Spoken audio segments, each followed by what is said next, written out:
রাসূল সাল্লাল্লাহু আলাইহি ওয়াসাল্লাম এক যুদ্ধে কিছু বন্দী আসছিল, এর মধ্যে কিছু মহিলা, পুরুষ, শিশু এরা সব। এক মহিলা খুব চিৎকার দিতেছে বাচ্চার জন্য,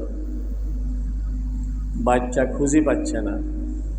পরে বাচ্চা যখন খুঁজে তার কোলে দেওয়া হয়েছে, শুধু বাচ্চা পেয়ে মহা খুশি, জড়িয়ে ধরছে বুকে। তো রাসূল সাল্লাল্লাহু আলাইহি ওয়াসাল্লাম বলেন, দেখো এই মহিলা এখন বাচ্চাটাকে যে আদর করতেছে, কেউ তার কোল থেকে বাচ্চাটাকে নিয়ে আগুনে ফেলে দেখ, এটা কি সে বরদাস্ত করবে? তো সাহাবায়ে কেরাম বললেন, অবশ্যই নয়। বলে যে আল্লাহ তাআলা তার বান্দার প্রতি আরও বেশি সদয়, আরও বেশি দয়া। মাঝে মধ্যে যে কিছু বিপদ আসে আমাদের উপরে, আল্লাহ তাআলা নিজেই বলে দিচ্ছেন যে মা আসাবাকুম মিন মুসিবা ফাবিমা কাসাবাত আইদিকুম ওয়া ইয়াফু আন কাসীর। তোমাদের যে বিপদ আসে এটা তোমাদের কর্মদোষে আসে। ওয়া ইয়াফু আন কাসীর, বহু অপরাধ তো আল্লাহ তাআলা মাফ করে দেয়, কিন্তু যখন মাত্রা বেড়ে যায়, সীমা লঙ্ঘন করে, তো আল্লাহ তাআলা কিছু শাস্তি দেন যাতে বান্দা আল্লাহর দিকে ফিরে আসে। এই জন্য বিপদ মুমিনের জন্য এটাও আল্লাহর রহমত, কারণ সে বিপদ দেখলে আল্লাহর দিকে দৌড়ে আসে, ঝুঁকে পড়ে, সে আরও বেশি কান্নাকাটি শুরু করে। আর যার ঈমান নেই তার জন্য আযাব, কারণ সে বিপদ দেখেও চিন্তাও করে না যে এটা আল্লাহর তরফ থেকে ধরা। সে বলে এগুলি প্রাকৃতিক বিষয়, প্রাকৃতিক বিষয়, এগুলি ন্যাচারাল, এগুলি এরকম হয়, অমুক সনে এরকম হয়েছে, এই সনে এরকম হবে, প্রতি এত বছর পরে এরকম হয়। তারা এগুলিকে প্রাকৃতিক ব্যাপার মনে করে, ন্যাচারাল মনে করে। কিন্তু যার ঈমান আছে সে ভাবতেছে যে আমার আল্লাহ তাআলা নারাজ হয়ে গেছে, কারণ আসল সুখ ভোগ করার জায়গা হলো জান্নাত, আর শাস্তির জায়গা হলো জাহান্নাম। মাঝে মধ্যে আল্লাহ তাআলা দুনিয়াতে কিছু নমুনা দেখান যে তোমার গুনার কারণে আখিরাতের শাস্তি কিন্তু বড় মারাত্মক শাস্তি, তুমি এটা দেখি আখিরাতের শাস্তি থেকে বাঁচার জন্য তৈরি হয়ে যাও, তাহলে এটা থেকেও বাঁচবে, আখিরাতের জাহান্নাম থেকেও তুমি বাঁচবে। তো রাসূল সাল্লাল্লাহু আলাইহি ওয়াসাল্লাম বিপদ আপদে উম্মতকে দোয়া শিখিয়ে দিয়েছেন। হাদিসের মধ্যে একটা ঘটনা বলছেন, অতীতে তিনজন লোক রাসূলের আগের উম্মতদের মধ্যে তিনজন লোক মরুভূমিতে, তারা মরুভূমি দিয়ে যাচ্ছিল কোথাও, হঠাৎ করে ঝড় শুরু হয়েছে, বৃষ্টি শুরু হয়েছে। তো ওরা মরুভূমিতে আশ্রয় নেওয়ার মতো কোনো জায়গা খুঁজে পায়নি। তো এক পাহাড়ের গুহায়, পাহাড়ের ভিতরে একটু গর্ত দেখি, তারা ওখানে ঢুকে পড়ছে যে এবার এখানে বৃষ্টি গায়ে লাগবে না, জামা কাপড় ভিজবে না, এই জন্য আশ্রয় নিয়েছে। রাসূল সাল্লাল্লাহু আলাইহি ওয়াসাল্লাম বলেন, এরা ঢোকার পরে হঠাৎ করে পাহাড়ের একটা বিশাল খণ্ড, পাথর খণ্ড, ওখান থেকে ছুটে পড়ে তাদের গর্তের মুখ বন্ধ করে দিয়েছে। এখন এই তিনজন লোক চিন্তা করছে যে এটা তো আমরা তিনজন ঠেলে এটাকে নড়াইতে পারবো না, বের হওয়ার কোনো উপায় নেই। আর আমরা যে গর্তে ঢুকছি এটারও কোনো আলামত নাই, কারণ বৃষ্টির কারণে মরুভূমির মধ্যে যে আমাদের পায়ের চিহ্ন ছিল, চিহ্ন মুছে গেছে। যে পায়ের চিহ্ন থাকতো, কোনো একদিন কেউ হয়তো দেখতো যে তিনজন লোক এদিকে ঢুকছে দেখা যায়, কিন্তু বের হওয়ার তো কোনো চিহ্ন দেখা যায় না। কিন্তু এখন তো আমাদেরকে বের করার জন্য পৃথিবীতে কেউ আসবে না। এখন উপায় কি? বললো যে উপায় একমাত্র দোয়া করা, দোয়া ছাড়া কোনো উপায় নেই।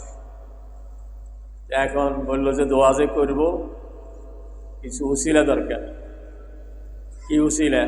আমরা তো ভাবতাম যে অমুক পীর সাহেবের উসিলায়, অমুক শেখ সাহেবের উসিলায়, খাজা বাবার উসিলায়। ওরা খুঁজতেছে যে কার কি নেকামল আছে। একজন বলতেছে যে, বললো যে নেকামলের উসিলা দিয়ে দোয়া করবে। একজন হাত তুলবে, দুইজন আমিন আমিন বলবে। তো প্রথমজন হাত তুলছে, বলতেছে যে আয় আল্লাহ,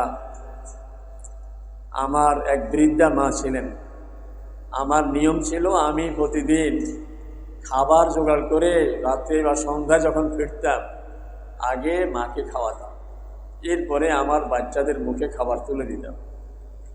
একদিন আসতে আমার খুব দেরি হয়ে গেছে, এসে দেখি আমার মা ঘুমিয়ে পড়ছেন, বাচ্চারা কিন্তু তখনও ঘুমায়নি। খাওয়ার দেখে ওরা খুব খুশি খাওয়ার জন্য, কিন্তু আমার তো নীতি হইল আগে মাকে খাওয়াবো। এখন মায়ের কাঁচা ঘুম, এইমাত্র ঘুমিয়ে গেছেন, এখন যদি জাগিয়ে তুলি মায়ের হয়তো হার্টবিট বেড়ে যাবে, তার টেনশন বেড়ে যাবে, অসুস্থ হয়ে পড়বেন।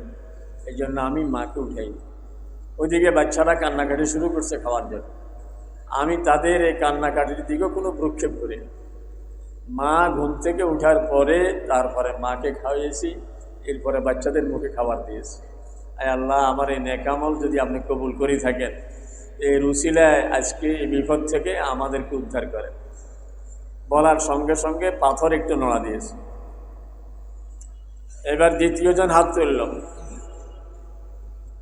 বলতেছে আয় আল্লাহ, আমার বাড়িতে একটা কাজের লোক ছিল, এই লোকটার অনেক টাকা আমার কাছে জমে গেছে, ভাবছে যে একসাথে নেবে, কিন্তু না বলে লোকটা চলে গেছে। না বলে চলে গেছে, তার পাওনাটা নেয়নি।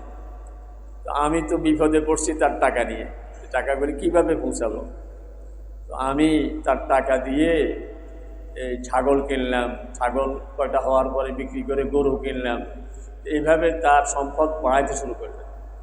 অনেক দিন পরে লোকটা আসছে, আসার পরে বললাম যে মিয়া, তুমি আমাকে ভেজালে ফেলে গেছো, তোমার পাওনা নিয়ে যাওনি, এত বছর ধরে রাখছো, আমি তো খুব কষ্টে ছিলাম। বলে কি কষ্ট?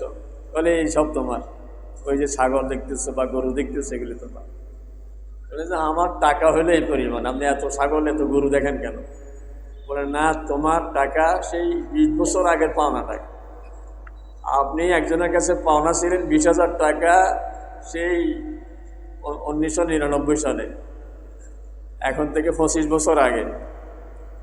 এখন লোকটা দিচ্ছি আপনাকে সেই 10,000 টাকা, ওই 10,000 টাকার পাওনা 25 বছর আগের। 25 বছর আগের 10,000 আর এখনকার 10,000 কি একরকম নাকি? মান বেশ কম হয়ে যায়। আমি তোমার টাকাটাকে ব্যবসায় খাটিয়েছি, এইগুলি সব তোমার। আয় আল্লাহ, এই লোকটা আমার এইসব, আমার সামনে থেকে তার পাওনা এইসব নিয়ে গেছে, কিছু বলেনি, আমি খুশি হয়ে দিয়ে দিয়েছি। এই কাজটা করছি আল্লাহ আপনাকে রাজি করার জন্য। এই রুসিলায় আজকে আমাদেরকে বিপদ থেকে উদ্ধার করেন। তো পাথর আরেকটু নড়া দিয়েছে, কিন্তু এখনো বের হওয়ার মতো ফাঁক, বের হওয়ার মতো জায়গা হয়নি। এবার তৃতীয়জন হাত তুলেছে, বলতেছে যে আয় আল্লাহ, আমার তো কোনো নেকামলের কথাই মনে নেই, এমন কোনো নেকামল আমার নেই যে আমলের উসিলা দিয়ে আমি পার হওয়ার জন্য, বিপদ থেকে উদ্ধার পাওয়ার জন্য দোয়া করব। আমার একটা গুনার কথা মনে আছে, আমি আমার খুব আপনজন, তার সাথে খুব খারাপ কাজ করার আমি ইচ্ছে করেছি, এবং সেখানে কোনো বাধা ছিল না, শুধু ও আমাকে আপনার কথা স্মরণ করে দিয়েছে যে তুমি আল্লাহকে ভয় করো। আয় আল্লাহ, সেদিন আমি গুনাহটা করিনি শুধু আপনার ভয়ে, দুনিয়ার কেউ দেখেনি আমি অন্যায় করতে পারতাম, আমরা দুজনেই গুনাতে লিপ্ত হতে পারতাম, কিন্তু গুনাহ করিনি শুধু আপনার ভয়ে। আয় আল্লাহ, এই রুসিলায় আমাদেরকে আজকে নাজাত দিয়ে দেন। তো পাথর পুরাপুরি সরে গেছে, তিনজন বের হয়ে আসছে। এই জন্য বিপদ, কঠিন বিপদ থেকে বাঁচার সবচেয়ে বড় উপায় হইল আল্লাহ তাআলার কাছে ধর্ণা দেওয়া। রাসূল সাল্লাল্লাহু আলাইহি ওয়াসাল্লাম মসজিদ নববীতে খুতবা দিচ্ছিলেন। খুতবা দেওয়া অবস্থায় এক বেদুইন, গ্রামের সাহাবী, উনি ঢুকছেন, সরল সিধা মানুষ, সহজ মানুষ, সহজ সরল মানুষ। বলতেছে ইয়া রাসূলুল্লাহ, মাঠ ঘাট সব ফেটে যাচ্ছে, পশু পাখি সব মরে যাচ্ছে, অনাবৃষ্টির কারণে সব ফসল নষ্ট হয়ে যাচ্ছে। ইয়া রাসূলুল্লাহ, আমাদের জন্য একটু দোয়া করেন।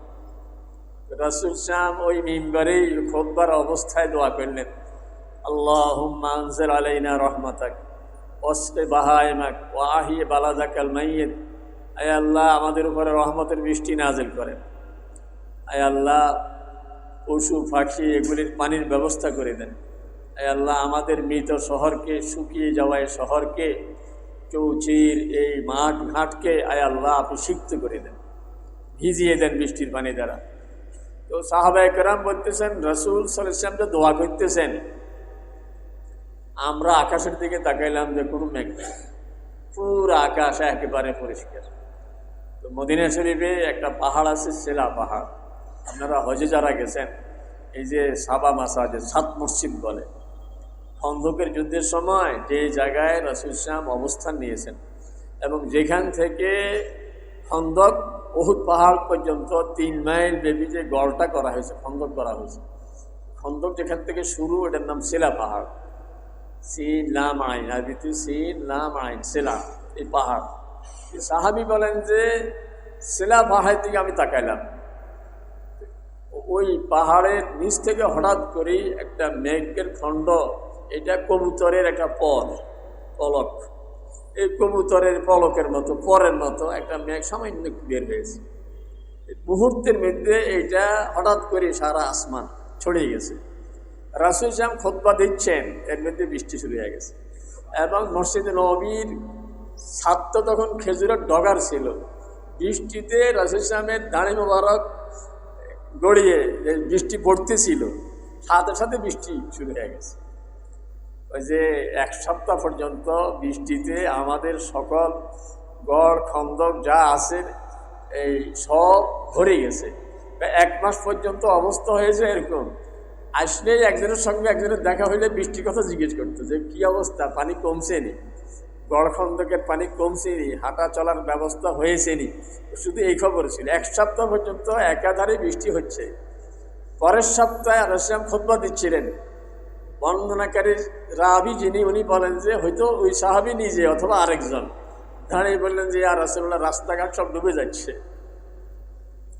আমাদের ওই সময় ঘরগুলি তো পাকা ইটের ছিল না, কাঁচা ইটের ছিল, বলে আমাদের ঘরগুলো সব ভেঙে যাচ্ছে, কারণ বৃষ্টির কারণে কাঁচা ঘর ধসে পড়তেছে। ইয়া রাসূলুল্লাহ, আপনি একটু দোয়া করেন। রাসূল সাথে সাথে বললেন আল্লাহুম্মা হাওয়া আলাইনা ওয়ালা আলাইনা, আল্লাহুম্মা ফিল আকাম ওয়াল আজাম ওয়া মানাবিতিল আশজার। হে আল্লাহ, বৃষ্টি আমাদের আশপাশে নিয়ে যান, আমাদের উপরে বৃষ্টি সরিয়ে দেন, আমাদের উপর থেকে বৃষ্টি সরিয়ে দেন। আল্লাহ পাহাড়ে জঙ্গলে এবং যেখানে নদী নালা সেখানে বৃষ্টি নিয়ে যান। সাহাবায়ে কেরাম বলেন 1 সপ্তাহ পর্যন্ত আমরা সূর্য দেখিনি, কিন্তু দোয়ার সাথে সাথে আকাশের দিকে তাকাইলাম, মেঘটা হঠাৎ করে ফেটে গেছে। যে মদিনা শরীফের চতুর্দিকে মেঘ, মদিনা শরীফের পুরা জায়গাটা মনে হয় যেটা টুপির মাথা হয়ে গেছে, মানে এই জায়গাটা পুরা ফাঁকা, চতুর্দিকে বৃষ্টি হচ্ছে। দোয়ার সাথে সাথে আল্লাহ তাআলা বৃষ্টি বন্ধ করে দিয়েছে। এই জন্য বিপদ থেকে বাঁচার সবচেয়ে বড় উপায় হইল আল্লাহ তাআলার কাছে ধর্ণা দেওয়া। দোয়া হচ্ছে বিভিন্ন জায়গাতে, আপনারা বিভিন্নভাবে খবর পাচ্ছেন। তো আমরা দোয়া তো এক সম্মিলিতভাবে দোয়া, আরেকটা হইল মানে নিজে নিজের জায়গাতে কাঁদতে থাকবে। মুহাম্মদ ইবনে মুনকাদের রাহিমাহুল্লাহ এক বড় বুজুর্গ, উনি ইমাম বুখারী রাহিমাহুল্লাহর হাদিসের সনদের মধ্যে একজন বড় মুহাদ্দিস, ওনার নাম আছে। উনি বাগদাদ শহরের মধ্যে একবার এরকম অনাবৃষ্টির কারণে খুব দোয়া হচ্ছিল, বৃষ্টি হচ্ছিল না, হুজুররা দোয়া করে, বৃষ্টি হয়নি। তো মুহাম্মদ ইবনে মুনকাদের রাহিমাহুল্লাহ উনি রাতের বেলায় মসজিদের মধ্যে খুব চিন্তা করতেছেন, বসে বসেই ফিকির করতেছেন যে ব্যাপার কি, এত কাঁদা, এত কিছু দোয়া হচ্ছে না। এর মধ্যে উনি ধরেন ফিলারের সামনে বসছেন, ফিলারের পিছনে একটা লোক বসছে। তো ওই লোকটা আবার দেখেন যে সামনে কে বসা, তো ওই লোক পিছনে বসে রাতের অন্ধকারে কাঁদতেছে, আয় আল্লাহ, আপনি বৃষ্টি না দিলে কেউ দিতে পারবেন। আয় আল্লাহ, এত মানুষ কাঁদতেছে, বৃষ্টি হচ্ছে না। আল্লাহ, আপনি আমাদের গুনার কারণে নারাজ হয়ে গেছেন। আয় আল্লাহ, আপনি আমাদের গুনাহ মাফ করে দিন। এরকম কাঁদা শুরু করছে। ও মুনাজাতের ভিতরে বৃষ্টি এসে গেছে। তো মুহাম্মদ ইবনে মুনকাদের রাহিমাহুল্লাহ উনি এই লোকটাকে আর কিছু বলেন নেই, অবাক হয়ে গেছেন যে এই লোক এরকম, এই লোকের দোয়াতে বৃষ্টি এসে গেল, আর আমরা এত বড় বড় হুজুররা দোয়া করলাম, ইস্তেসকার নামাজ পড়লাম, কাজ হইল না। উনি এখন কিভাবে বুঝবে যে লোকটা কে? কিছু বললে লোকটা হয়তো মানে লজ্জিত হবে বা ক্ষিপ্ত হবে, যাই হবে। উনি করলেন কি, এই লোকটা কোন দিকে যায় এটা ফলো করলেন। অন্ধকারে এই লোকটা যাচ্ছে, উনি পিছিয়ে পিছিয়ে যাচ্ছেন, দেখছেন যে একটা ঘরে ঢুকছে। তো মুহাম্মদ ইবনে মুনকাদের ঘরটা চিহ্নিত করে চলে আসছেন, কিছুই বলেননি। ওই লোকটাও দেখে নাই যে মুহাম্মদ ইবনে মুনকাদের রাহিমাহুল্লাহ এই লোকটাকে ফলো করতেছেন। সকালবেলায় উনি ফজরের আগে আগে পাহারা দিতেছেন, কে বের হয়ে গেছে। একটা লোক বের হয়েছে, তো বলতেছে যে দেখলে যে লোকটা মুচি, জুতা সেলাই কাজ করে, সাধারণ মানুষ। তো বলতেছে যে মিয়া, কাম তো গড়াই দিচ্ছ, কয় যে কী কাম ঘটাইছি? কয় আমি তো সব শুনছি রাত্রে কীভাবে দোয়া করছি। কয় যে আর কি বললাম, রাত্রে অন্ধকারে কারো না কারো দেখছে। লোকটা প্রকাশ করে নেই যে আমি দোয়া করছিলাম, যে হুজুর আমি করছিলাম, তো এটা বলে নেই। কিন্তু লোকটার কান্নার উসিলায় আল্লাহ তাআলা শহরের মধ্যে বৃষ্টি দিয়ে দিয়েছেন। এই জন্য আমরা দোয়া যে করে, আমি অনেক সময় চিন্তা করি, আমাদের ওই যে এক বড় নোয়াখালীর বড় আলেম উনি বলছিলেন, ওই যে হুজুরদেরকে দিয়ে দোয়া করায়। হুজুররা বলে রব্বানা যালামনা, আল্লাহ আমরা অন্যায় করছি, আল্লাহ জুলুম করছি। ওই যে জালিমে দোয়া করায়, জালিম তো খাটে শুয়ে রয়েছে, জালিম খাটে শুয়ে রয়েছে, আর হুজুররা সবাই কয় যে আল্লাহ আমরা জুলুম করছি, আমাদের গুনাহ মাফ করে দেন। এই জন্য সবাই কাঁদা দরকার, সবাই কাঁদা দরকার। আর ভাববেন এই কথা যে আসলে মানে অন্যায় গুনাহ যেই পরিমাণ, কাঁদা এই পরিমাণ হয় নাই, মাপ চাওয়া এই পরিমাণ হয় নাই। হইতে পারে যে আপনারটা যোগ হইলে বস পাল্লা ভারী হয়ে যায়। আপনি ভাববেন না যে আমার কথা আল্লাহ শুনবেন। আপনিও দোয়া করতে থাকেন, রাতে অন্ধকারে দোয়া করতে থাকেন, নামাজের পরে দোয়া করতে থাকেন, আল্লাহ রহমতের বৃষ্টি দান করেন। কারণ আল্লাহ তাআলা রহমত ছাড়া বাঁচার কোনো উপায় নেই। আর দোয়া রাসূল সাল্লাল্লাহু আলাইহি ওয়াসাল্লাম বলেন, কোনো দোয়া বিফলে যায় না, কোনো দোয়া বেকার যায় না, যেই পর্যন্ত মালাম ইয়াস্তাজিল, যেই পর্যন্ত কেউ তড়িঘড়ি না করে, তাড়াহুড়া না করে। তো সাহাবায়ে কেরাম বলেন যে মাল ইস্তিজা, তড়িঘড়ি মানে কি? তড়িঘড়ি মানে হইল দোয়া করতেছে আর বলতেছে যে দোয়া করছি তো হয় না, যে দোয়া করছি হয় না, এইটাই তড়িঘড়ি করা। আমার বিশ্বাস থাকবে যে আমি দোয়া করতেছি, কোনো দোয়া বেকার যাবে না, সব দোয়াই ইনশাল্লাহ কবুল হয়ে যাবে। কোনো দোয়া যা চেয়েছি তাই হয়ে যাবে, কোনোটা হয়তো হতে পারে আমি যেটা চেয়েছি সেটা হয়নি, কারণ আমার যে খুব বড় একটা বিপদ অপেক্ষায় ছিল আমি জানতাম না, এই দোয়ার কারণে ওই বিপদ থেকে আল্লাহ তাআলা বাঁচিয়ে দিয়েছে। আর আরেক দোয়া হইল যে যা চেয়েছি তাও হয়নি, বিপদও কাটেনি, কিন্তু আমার এই দোয়া আল্লাহ তাআলার কাছে জমা আছে, কাল কিয়ামতের ময়দানে কঠিন বিপদের দিনে এই দোয়ার উসিলে আল্লাহ তাআলা জাহান্নাম থেকে আমাকে বাঁচিয়ে দেয়। এই জন্য দোয়া সবসময় করতে থাকি। তবে দোয়ার জন্য যে জিনিস লাগে সেটা হলো দোয়ার জন্য আবেগ লাগে, দোয়ার জন্য আবেগ লাগে। মানে আবেগের সাথে দোয়া করলে, মনে প্রাণে দোয়া করলে দোয়াটা কবুল হয়। হযরত জাকারিয়া আলাইহিস সালাম বয়স 120, বিয়ে যদি করে থাকে 30-এ, তাহলে 90 বছর পর্যন্ত প্রতি মাসে প্রতি বছরে দোয়া করতেছে, আয় আল্লাহ আমার একটা সন্তান দেন, আয় আল্লাহ সন্তান দেন।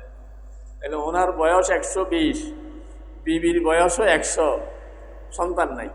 সবাই জানে যে ওনার বিবি বন্ধা, তার সন্তান হবে না, আর ওনারও কোনো সন্তান আর হবে না। এত বছর এই বয়সে তো সন্তান হওয়ার কথা না। এখন এই বুড়ো বয়সে হযরত মরিয়ম আলাইহিস সালামের উনি পালনের দায়িত্ব, লালন পালনের দায়িত্ব পেয়েছেন হযরত জাকারিয়া আলাইহিস সালাম। কারণ মরিয়ম আলাইহিস সালামের জন্মের আগেই ওনার মা হান্না মান্নত করছিলেন, কারণ বাপ মারা গেছেন মধ্যে। সে হান্না আর ইমরান এই দুইজনের, তারাও বুড়ো বয়সে আল্লাহ তাআলার কাছে কেঁদে কেঁদে, তাও কাঁদার কারণ হলো দুইজনে স্বামী স্ত্রী দেখতেছে যে গাছের মাথায় পাখি বাচ্চাকে আদর খাওয়ায়। এই যে পাখি আদর খাওয়ানোর সিস্টেমটা কি, মুখের ভিতরে মুখ দিয়ে, এইটা দেখি আবেগ সৃষ্টি হয়ে গেছে, আরে এই বাচ্চাকে আদর করে, আমরা জীবনে বাচ্চা দেখিনি। এটা দেখি স্বামী স্ত্রী দুজনে দোয়া করছেন।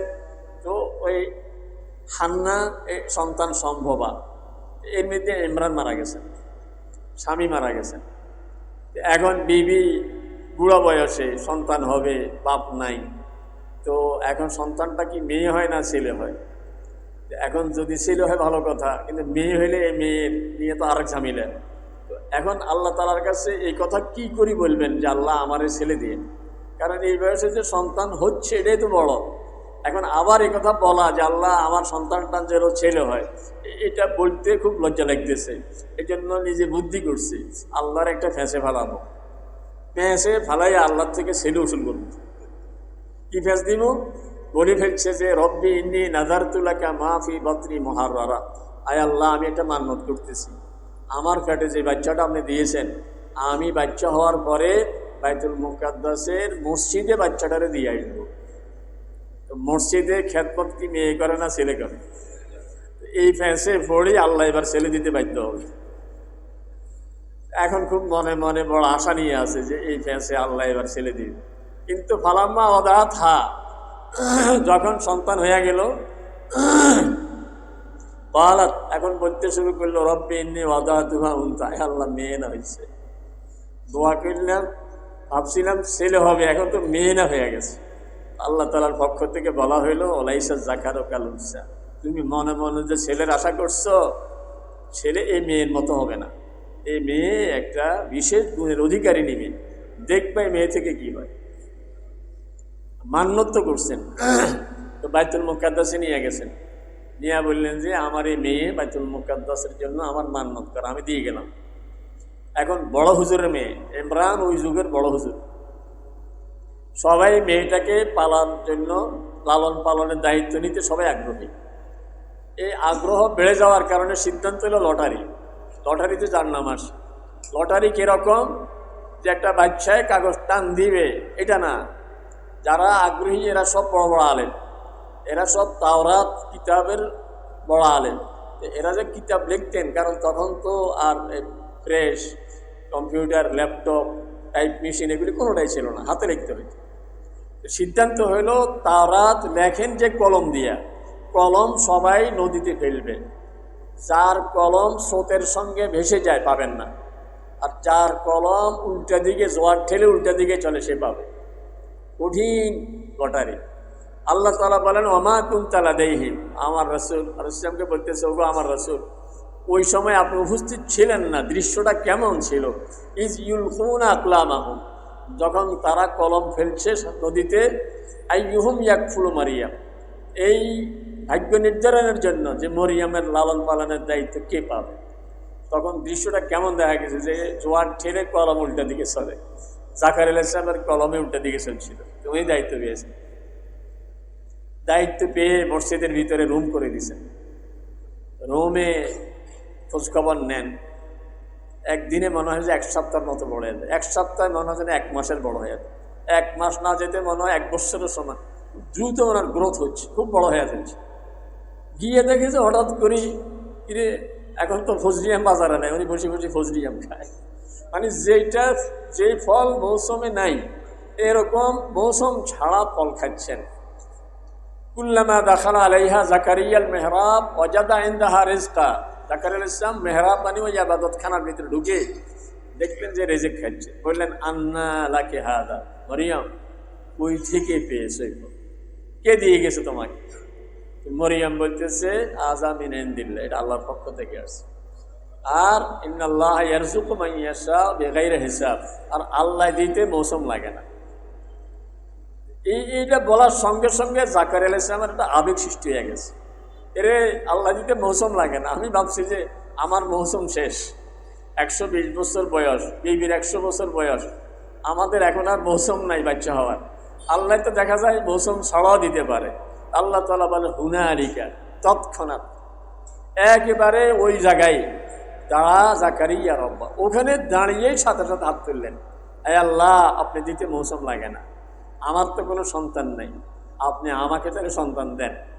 উনি দোয়া করতে দেরি হয়নি, দোয়ার ভিতরেই আনাদাতুল মালাইকাতু ওয়া হুয়া কায়িমুন ইউসাল্লি ফিল মিহরাব, ফেরেশতা এসে বলতেছে উনি নামাজে এই অবস্থায় চলে আসছে, উনি দোয়ার মধ্যে এই অবস্থায় চলে আসছে। আসি বলে যে আপনার সন্তান হওয়ার সুসংবাদ নিয়ে আসছি, আল্লাহ তাআলা আপনার সন্তানের নামও রেখে দিয়েছেন এবং আপনার সন্তান আল্লাহর নবী হবেন এই খবর দিয়ে দিয়েছেন। এই জন্য দোয়ার জন্য আবেগ লাগে। সারাদিন দোয়া করলাম কিন্তু আবেগ সৃষ্টি হয়নি। কিন্তু আবেগে রাস্তায় হাঁটতেছেন আপনি, হঠাৎ করে খুব আবেগ চলে আসছে, খুব গরম লাগতেছে, আবেগ চলে আসছে, চোখের পানি ফেলে বললেন যে আল্লাহ আমাকে বিপদ থেকে উদ্ধার করেন, আমার এই হাজত আপনি পুরা করে দেন। আবেগ নিয়ে দোয়া করলে আল্লাহ তাআলা অসম্ভবকেও সম্ভব করে দেন। আমি একটা ঘটনা তো আমার একবারে সারা দুনিয়ায় বছর হয়ে গেছে, যেখানে যাই হুজুর আপনার দোয়াটা মুখস্থ করছি, কি কয়েছে সূরা আনামের 17 নম্বর আয়াত।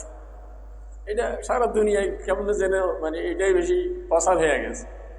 যে আমার একজন খুব পরিচিত লোক, আপন লোক, ওনার মারাত্মক ক্যান্সার, ইন্ডিয়া থেকে ঘুরে আসছেন, বলতেছে যে কোনো চিকিৎসা নেই। আমি পরে ফোন দিলাম ওনাকে, বললাম যে কী অবস্থা, কাজে আলহামদুলিল্লাহ ভালো আছে। কিন্তু অবাক হয়ে গেছে, এরকম যাকে ডাক্তার ফেরত দিয়েছে উনি এখন ভালো আছে। ক্যান্সার তাও পাকস্থলিতে ক্যান্সার, মারাত্মক জায়গাতে, বলে ভালো আছি কিভাবে? কয় যে সূরা আনআমের 17 নম্বর আয়াত, ওয়া ইয়ামসাসকাল্লাহু বিদুররিন ফালা কাশিফা লাহু ইল্লা, যদি কোনো বিপদে পড়ো তো বিপদ থেকে আল্লাহ ছাড়া কেউ উদ্ধার করতে পারে। আর ওয়া ইয়ামসাসকা বিখাইরিন ফালা রাদ্দা আলা কুল্লি শাইইন কাদির, ওয়া ইয়ামসাসকাল্লাহু বিদুররিন ফালা কাশিফা লাহু ইল্লা হু, ওয়া ইয়ামসাসকা বিখাইরিন ফাহুয়া আলা কুল্লি শাইইন কাদির। যদি আল্লাহ বিপদ দেয় কেউ বিপদ চলাইতে পারবে না।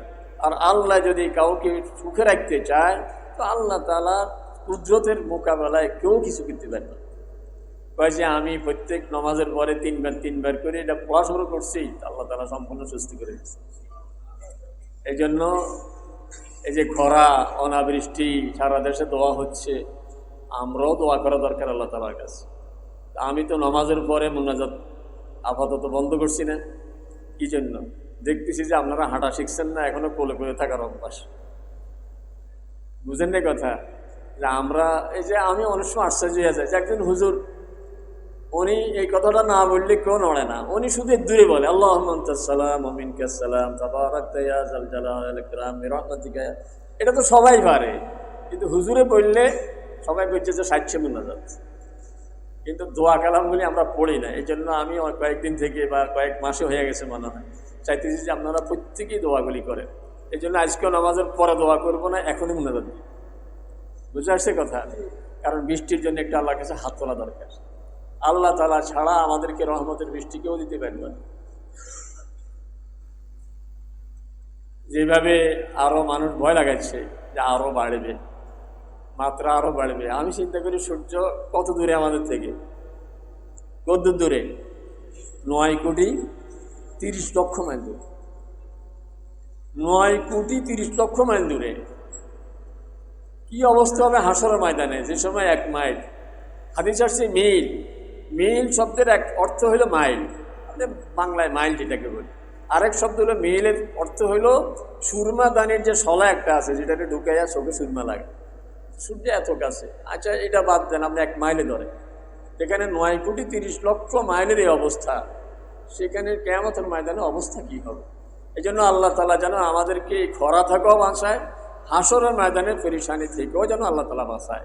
এটা হাদিসের একটা কথা হইল, রাসূল বলেন যে ওটের, গরুর, ছাগলের দুধ দহন করছে একজনে,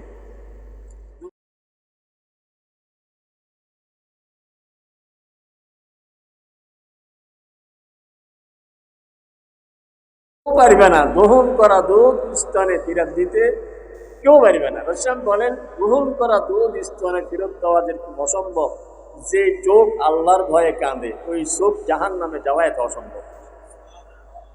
এই জন্য বৃষ্টি হোক আর না হোক, আমি যদি আল্লাহর ভয়ে কাঁদি, আমার লাভ না ক্ষতি? আমার লাভ। এই জন্য আমরা একটু ইস্তেগফার পড়ি কয়েকবার, আস্তাগফিরুল্লাহ আল্লাযী লা ইলাহা ইল্লা হুয়াল হাইয়ুল কাইয়্যুম ওয়া আতুবু ইলাইহি ওয়া লা হাওলা ওয়া লা কুওয়াতা ইল্লা বিল্লাহ। আস্তাগফিরুল্লাহ আল্লাযী লা ইলাহা ইল্লা হুয়াল হাইয়ুল কাইয়্যুম ওয়া আতুবু ইলাইহি ওয়া লা হাওলা ওয়া লা কুওয়াতা ইল্লা বিল্লাহিল আলিয়্যিল আযীম।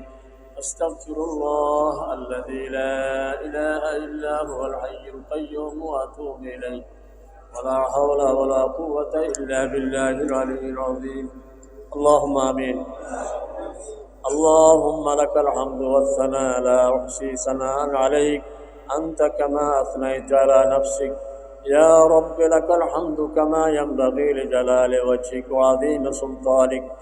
اللهم صل على محمد وعلى آل محمد كما صليت على إبراهيم وعلى آل إبراهيم إنك حميد مجيد.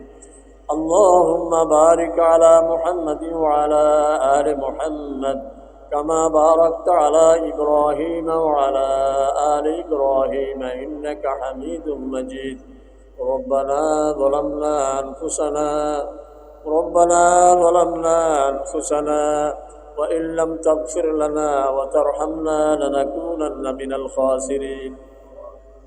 ربنا فاغفر لنا ذنوبنا وكفر عنا سيئاتنا وتوفنا مع الأبرار ربنا إننا آمنا فاغفر لنا ذنوبنا وقنا عذاب النار ربنا اصرف عنا عذاب جهنم إن عذابها كان غراما اللهم إنك عفو كريم تحب العفو فاعف عنا يا كريم اللهم إني ظلمت نفسي ظلما كثيرا ولا يغفر الذنوب إلا أنت فاغفر لي مغفرة من عندك وارحمني إنك أنت الغفور الرحيم اللهم أنزل علينا رحمتك واسق بهائمك وأحيي بلدك الميت اللهم أنزل علينا رحمتك واسق بهائمك وأحيي بلدك الميت اللهم أنزل علينا رحمتك واسق بهائمك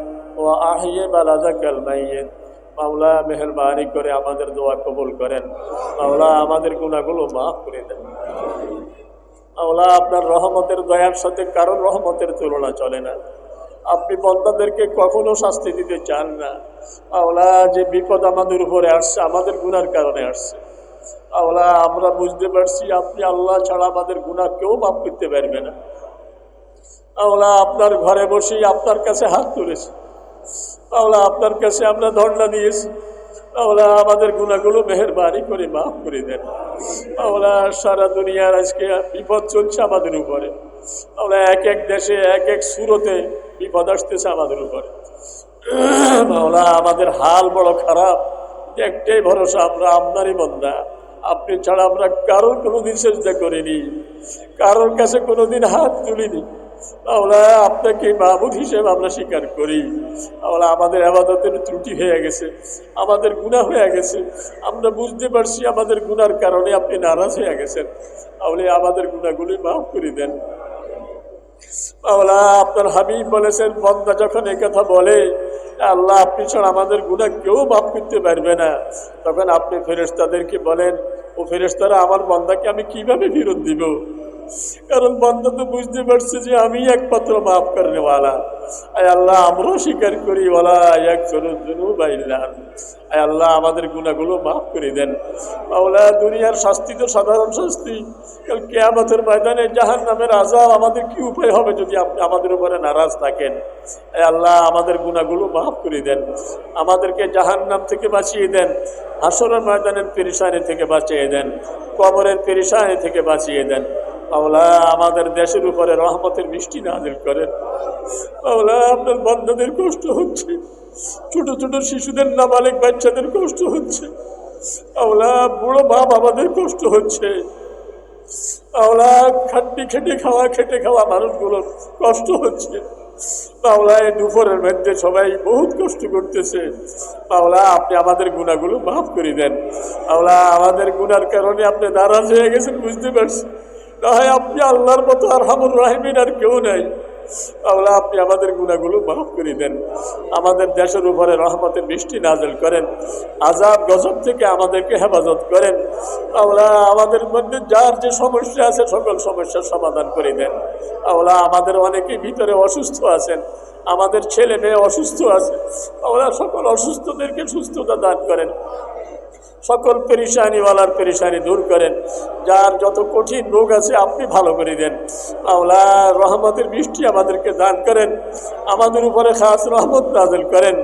মাওলা আমাদের দেশের উপরে খাস রহমত নাযিল করেন আমাদের ফল ফসলে বরকত দিয়ে দেন মাওলা বাকি জীবন নেক পথে চলার তৌফিক দান করেন মাওলা রমজান মাসে যেভাবে ইবাদত করেছি মাওলা এই রমজানের মতো ইবাদত বাকি জীবন করার তৌফিক দান করেন গুনাহ থেকে বাঁচার তৌফিক দান করেন মাওলা সারা দুনিয়ায় দোয়া হচ্ছে আমাদের বাংলাদেশেও বিভিন্ন জায়গায় দোয়া হচ্ছে সে দোয়ার সাথে আমাদের দোয়াকেও কবুল করে নেন মাওলা আমরা আপনার রহমতের আশা করতেছি মাওলা আপনি আমাদের কান্নার দিকে তাকালে আমরা মাফ পাবো না মাওলা আপনার রহমতের উসিলে দিয়ে আমাদেরকে মাফ করে দেন মাওলা আপনার মাগফিরাতের উসিলে আমাদেরকে মাফ করে দেন মাওলা আমাদের গুনাহ খাতাগুলো মাফ করে দেন আমাদেরকে দ্বীনের পথে চলার তৌফিক দান করেন আমাদের দেশের উপরে খাস রহমত নাজিল করেন, রহমতের বৃষ্টি নাজিল করেন, আযাব গজব থেকে আমাদেরকে হেফাজত করেন। আল্লাহুম্মা লা তুহলিকনা বিআযাবিক ওয়া লা তাকতুলনা বিগাযাবিক ওয়া আফিনা ক্বাবলা যালিক বিবাবিকা নাকিফু ফালা তাতরুদনা ওয়া ইয়াকা নাসআলু ফালা তুখাইয়িবনা। আয় আল্লাহ, আপনি বলেছেন উদউনি আস্তাজিব লাকুম। আয় আল্লাহ, আমরা দোয়া করেছি, আপনার ওয়াদা হইল দোয়া করলে আপনি দোয়া কবুল করবেন। আল্লাহ, আমরা দোয়া করেছি, আপনি আমাদের দোয়া কবুল করে নেন, আমাদের উপরে খাস রহমত নাজিল করেন, মেহেরবানি করে আমাদের দোয়া কবুল করেন। ও সাল্লাল্লাহু তাআলা আলা খায়র খালকিহি সাইয়্যিদিনা মুহাম্মাদিন ওয়া আলা আলিহি ওয়া আসহাবিহি আজমাইন। আমিন বিরহমাতিকা ইয়া আরহামার রাহিমিন। সুন্নাত পড়েন।